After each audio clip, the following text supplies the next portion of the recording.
What's up, guys? Welcome back. This is my boy Adamslink. How you guys doing? Welcome to another video. Good morning, afternoon, evening, depending on where you guys are watching this video from.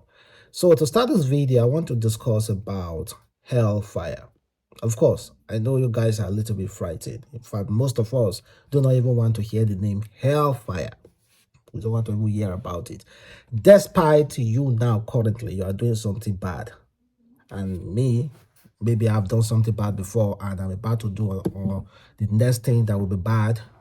We still want to go to heaven. I pray God grant us heaven. Can I hear you say amen or amen? So there is this man, a pastor, who said he died recently and woke up.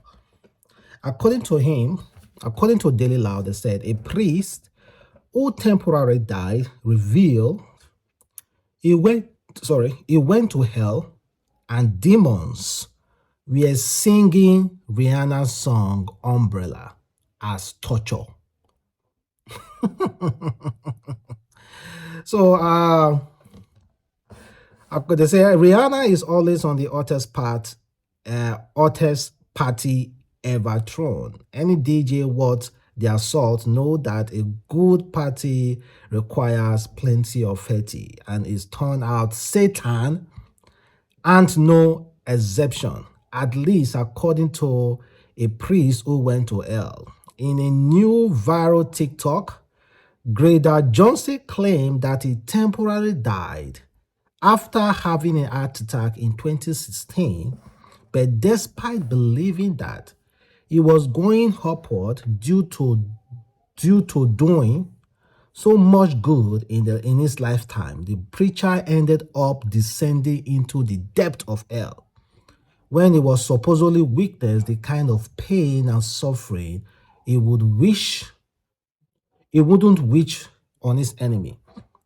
As Gerard went on to say, he experienced several indescribable things, such as seeing a man walking on all fours like a dog and getting burned from head to toe while wearing chains on his neck, and a part of hell where a choir of demons play music as a form of punishment, specifically Rihanna's music Umbrella and Bobby McFerrin. Don't worry, be happy. Don't worry, be happy. Under my umbrella, hella, hey, and they were torturing them. The demons were playing that music. Don't worry, be happy. Well, like I've said before, I hope God grant us heaven. We call it Jannah. I hope God grant us, forgive our shortcomings. I won't say the pastor, the priest is lying. He said, despite him doing so much good on earth, when he died, he saw himself going downward to the pit of hell. He said of him ascending, he saw himself going downward. So is it true that you saw hell? Oh, yes, absolutely. I saw the real hell. I was there. And I wouldn't wish that upon my worst enemy. I don't care what a person has done to me. I would never wish that on them. But for me, the way it went is that I thought that I was having a heart attack. And my spirit left my physical body. And I thought that I was going upward, but because thought I had done so much good in this lifetime and helped so many people and made so many decisions that were godly decisions. But as opposed to me going up, I went down. And I went literally into the center of the earth. And that's where hell is. Jesus even said that in the scriptures. He says, just as Jonah was 3 days and 3 nights in the belly of a whale, so shall the Son of Man be 3 days and 3 nights in the belly of the earth, which is where hell is. The things that I saw were literally indescribable, and it just makes me emotional every time I talk about it. But it was one of the things that I saw that just blew me away was there's a man on all fours like a dog. He was burned from the crown of his head to the soles of his feet, and his eyes were bulging out.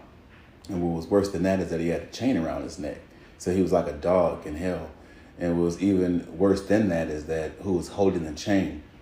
It was a demon holding the chain. And I knew because things are not, they're not said, they're known. It's like a telepathic communication.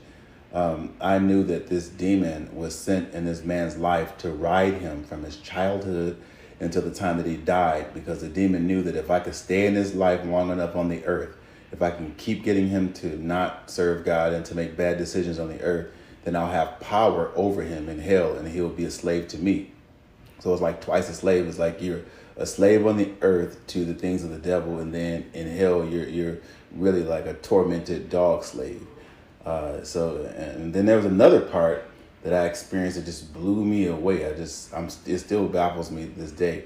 There was a section in hell where music was playing, and it was the same music that we hear on the earth, but as opposed to entertainers singing it, the music demons were singing it. And it was some of the same lyrics that we hear here. And then again, things, like I said, they're not things that are not telepathically, things are telepathically known there.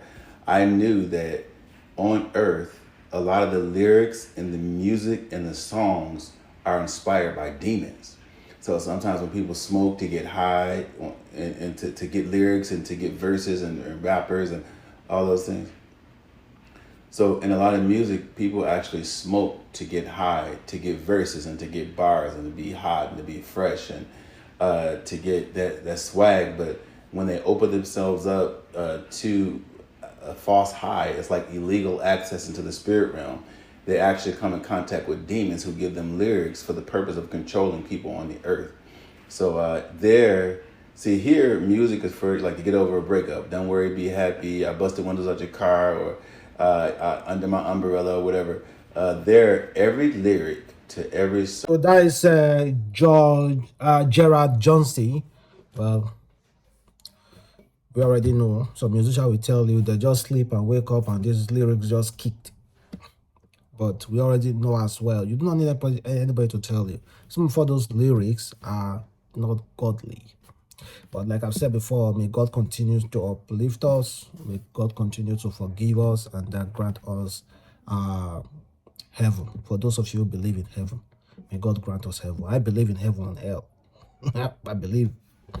So let's move past that. And speaking of doing good, well, Burna Boy did a lot of good recently to one particular Nigerian musician who shared that Burna Boy just walked in on Burna Boy, saw him in his Lamborghini with his friend, and he was hailing Burna Boy. And Burna Boy just said, you know what, you have hailed me enough.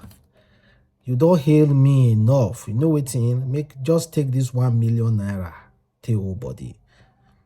1 million naira, just seeing Burna Boy somewhere, hanging out. He just gave him 1 million naira. And the guy posted about it. The guy is equally a musician as well. So it's not as if he's a nobody. He's equally a musician.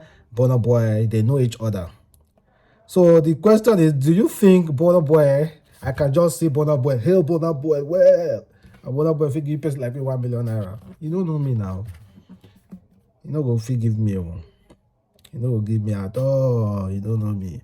But big up to Burna Boy, and his song Last. Everybody go chop brave fast. That's why it's already, no, not the last is already like he has already, I think he got 1 million as copies sold in USA already, and Ye by Burna Boy is now certified platinum in USA as well with sales of over 1 million. So big up to Burna Boy. Maybe he was just celebrating it. And the other person who is in trouble currently is Chris Brown. Chris Brown is owing money to the US tax office.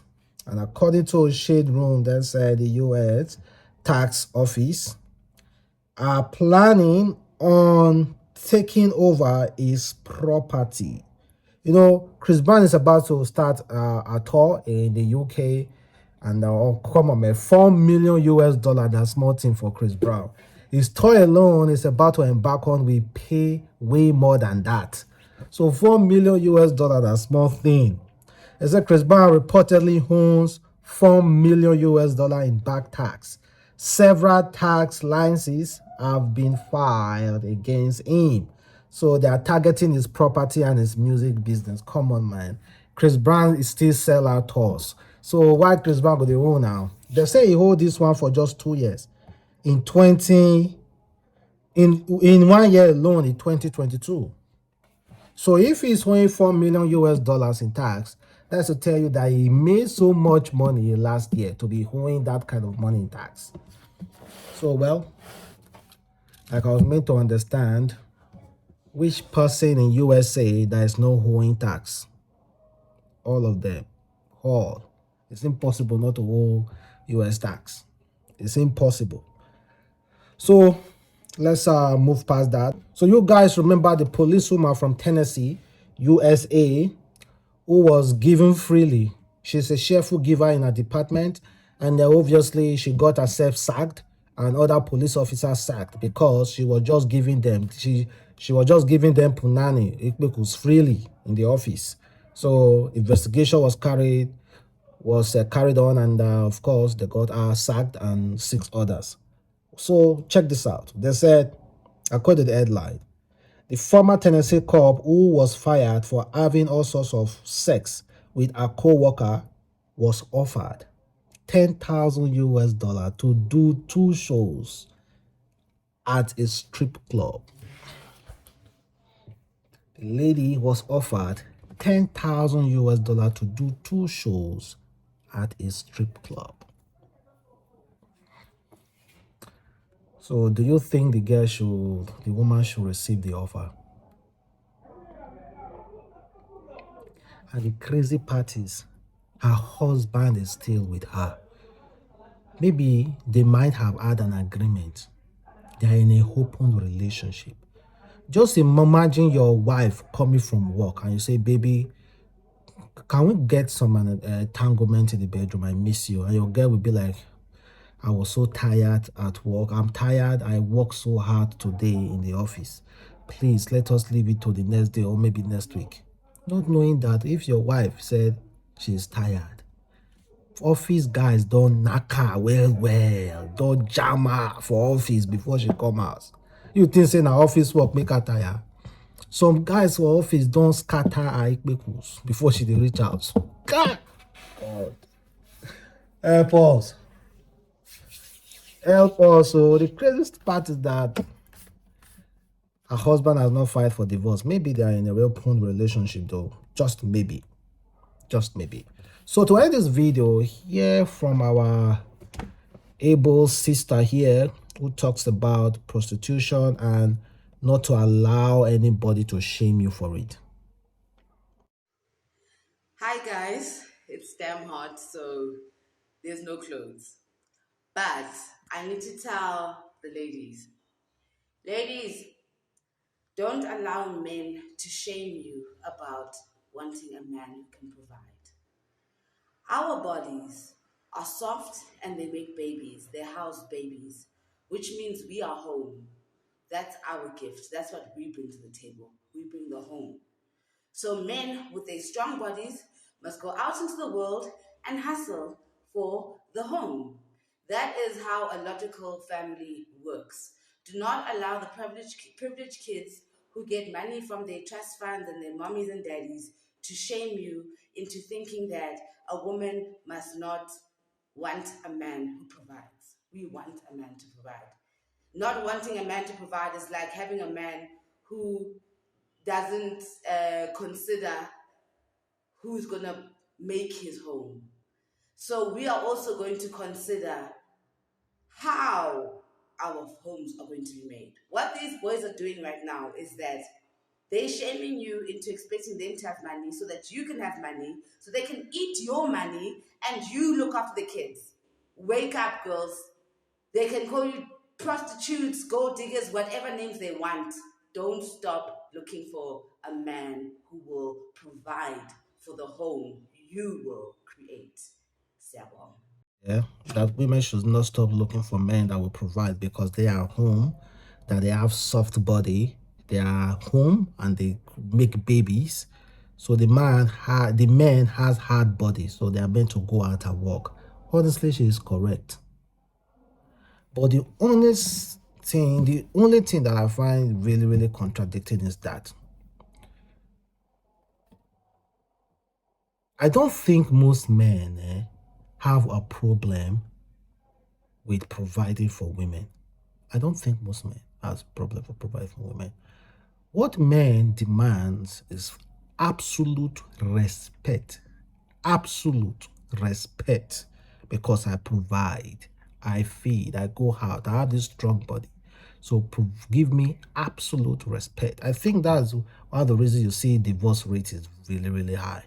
Because whether you like it or not, a man that tells you that he doesn't really care about respect is lying. That man is just lying. Well, thank you very much for watching the boy Adamslink. Have a wonderful day. Stay blessed.